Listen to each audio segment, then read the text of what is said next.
what I want to, is more importantly, is talk about how small the steps are.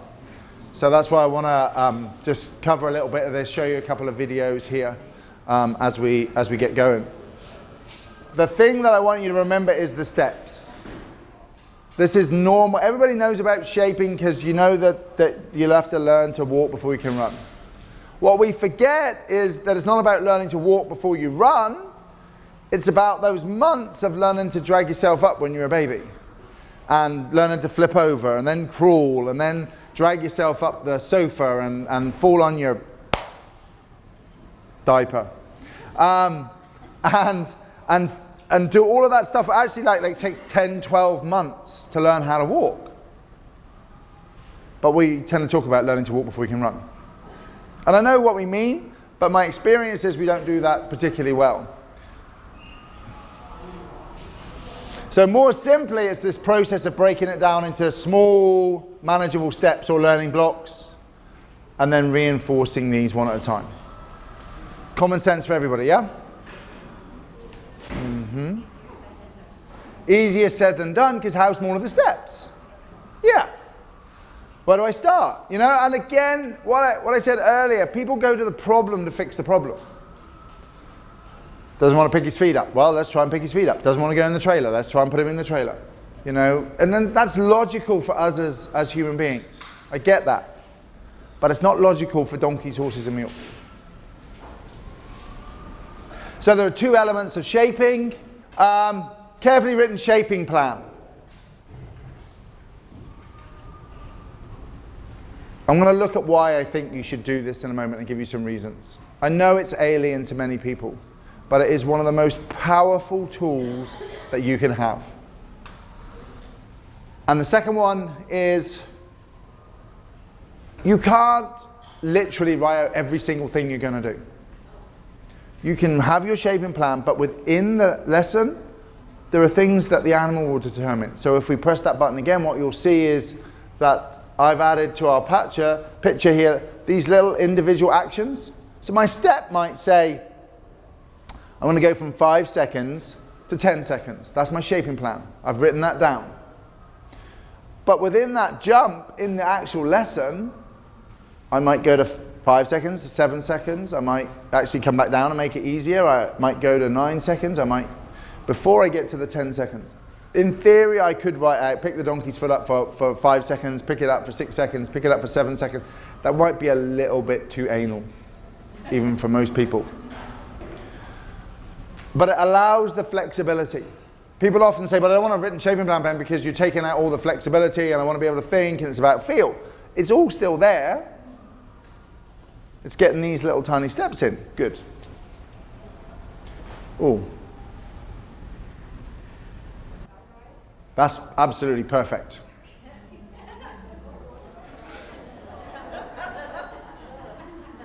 Okay, so to show you how difficult it is to get the shaping thing right, can anybody juggle with 4 balls? Oh dear. Damn. Okay, can anybody juggle with 2 balls? Would anybody, let me reframe that, would anybody like to do 2-ball juggling as a demonstration? See, there's different. You see that immediately, that's learning. When I said, can anybody do it? Half a dozen people went, yeah. Then I said, can you volunteer? No. Would anybody like to just demonstrate their 2-ball juggling skills? Okay, sir? I will. Thank you, sir. I'll probably make a fool of myself. Well, hang on a second. Do you know what? This happens every single time. People defend the mistake before they even make it. Wherever you're comfortable, you just have a little go. Think you'll always get the mental stimulation going. Oh, good. Yeah, okay. Wow. Okay, cool. Cool. Brilliant. When was the last time you juggled, sir? I don't think I ever have.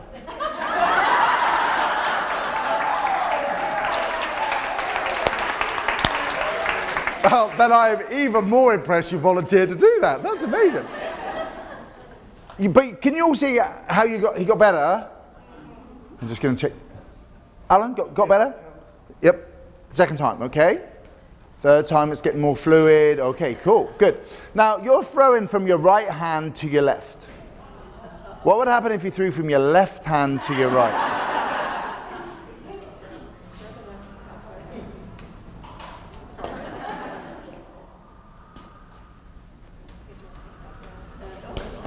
Okay, go back to right to left again. Wow, why is that different? Brilliant. Round of applause. Thank you, Alan. I think Alan gets control of the sweetie bag, to be fair, wherever it's gone. Well, there it is. Yeah. The point that I'm looking at here is that what we do and what this represents is people can juggle one way. Okay? Even though we haven't done it before, it hasn't been a number of years. It's because it's about neural pathways in the brain. The minute somebody says, can you do it a different way? No? And that's what we do to our donkeys. We practice here, and we do this, and then we want to do it over there. And we expect the same performance over there as we did here.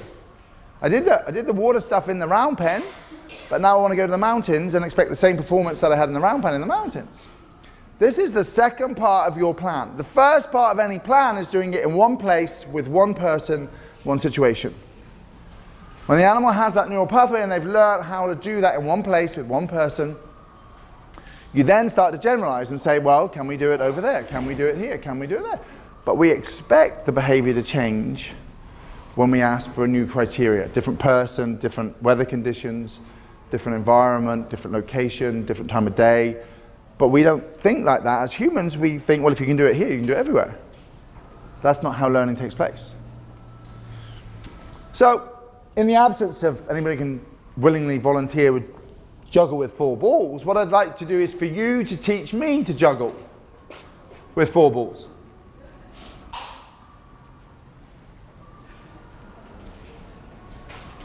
It's half a dozen people going. I don't want to. Just do it, yeah. That is how most learning takes place. Good start. Yay! Positive reinforcement. Bad timing, because that was not a good start at all. Look, there's balls everywhere. Start with 2 balls. 1 ball. Oh, it's like an auction. I like this. Why 1 ball rather than 2?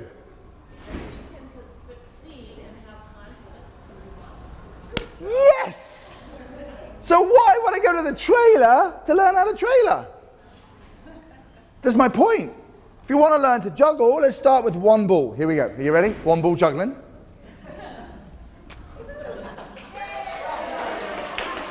Only in America. In the UK, I do that. I've got to go for 5 minutes before anybody goes, yeah, that was all right. We're not good at positive reinforcement in the UK. Right.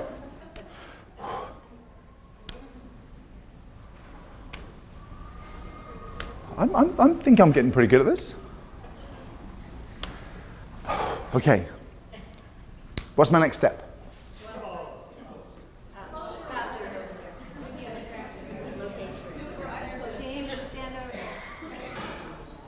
I love the way you're all thinking to torture me. Remember I said 1 place, 1 location. So I'm not going to move over there. At this stage, I'm going to stay here and just get comfortable doing it here. I'm not going to do 2 balls because there's some smaller steps I can do in between. Somebody, being a smart Alex, said do it with your eyes closed. You know what? You weren't that far off. Because juggling is about learning to throw the ball consistently into the same space without looking at it. In theory, quit while you're ahead. Yes. You should be able to do that. You should be able to just throw that ball consistently in the same space. Cool, okay. So we put an extra step in there to make that easier.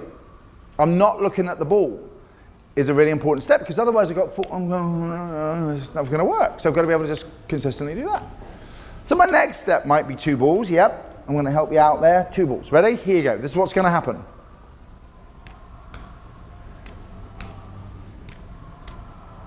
Do you see what's occurred? I'm watching the balls again because they changed the criteria. If you pick up the donkey's feet perfectly for 10 seconds here, when you move him over there, only pick him up for 5 seconds. Don't try and go for 10 because he doesn't know how to do it over there. You need to make it successful for him. But what we do is we do it for 10 seconds here, so then we move him over there and do it for 15. And then wonder why he can't do it, and he pulls his foot away and slams it down. Instead of going, okay, well, if this is where we are here, we get a new person to come in. Oh yeah, I've been picking his feet up for 10 seconds. Great, I'll go for 15. No, come in at 5. What will happen is we slowly be able to throw the balls without looking at them again. Now, you could ask, some people sort of, what would be another step here now? You're all getting nervous, aren't you? Walk at the same time. Walk at the same time. I'm going for that just for the fun. I don't know, why am I doing this step? I have no idea, but the trainer said I had to. Oh, okay, it was in the step sheet. Cool, yeah? Any other ideas? Okay, now you're just playing with me. See, now this would depend on whether I was cascade juggling or crossover juggling, wouldn't it? I love the way some of you went, yeah, that's right. Let's juggle it. 2 balls in one hand. Okay.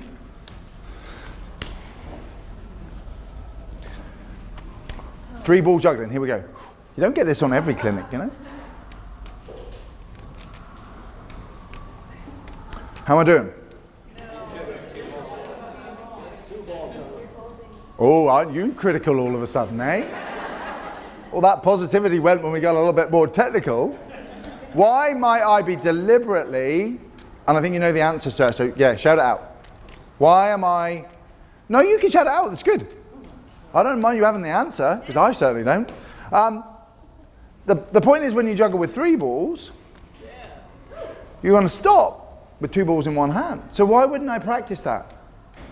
Why wouldn't I get used to being able to just catch that ball together? And I might just do this or whatever, or I might go like that. That's why you need a shaping plan, because if you don't know, the problem you're having, why are you having trouble training me? We don't know how to juggle. We don't know how to juggle. Nor then do we know how to do many of the things we ask donkeys to do. We just start with that general idea. My argument is if you sit down and start to write a shaping plan from where you are, and the first bit at the bottom of those steps is where am I now? I can take 1 step, I can stroke you up to the hip, I can just have you walk over a lead rope on the ground. Excuse me, then I can build those things in. So knowing that I'm going to need to practice catching the ball with like this, because up until now I've had the whole hand to catch it, makes it easier for me to learn how to do that. What it's actually going to look like is this.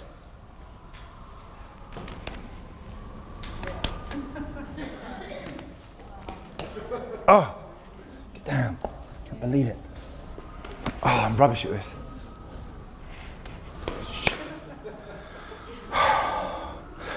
Now, when I drop the ball, what have I made? A mistake. Yes. I once had a clinic I was doing this and they went, a complete arse of yourself. But I thought that was a bit harsh. Yeah, I made a mistake. Good. Do you think it's possible to learn to juggle with 4 balls without dropping the ball occasionally? Technically it is, but highly unlikely. In fact, they teach you to, say, to juggle over a bed or a table so you don't have so far to bend to pick up balls, you don't get a bad back. What I see with equines is they make mistakes. But we often punish the mistake. Don't do that. See, like when you've tried to learn something, have you ever had that little voice in your head going, oh, that's rubbish, I shouldn't have done that, oh, I'm no good at this, I can't do that, oh, this is terrible, or have I just overshared and it's just me? So you have that experience, but what does punishment do? It stops the behaviour meant to affect. So if you're punishing the mistake, what happens is this: I can't juggle. So when I said, can anybody juggle with 4 balls? The correct answer is yes, I just haven't learned yet. And that's what I find with our donkeys and mules, is that people are like, oh, he can't pick up his feet. The most powerful word you can use is yet. Can't pick up his feet yet. Can't go in the trailer yet. Because that implies that he can and you're able to move forward. And it's a great thing to do for yourself too. I can't do this yet.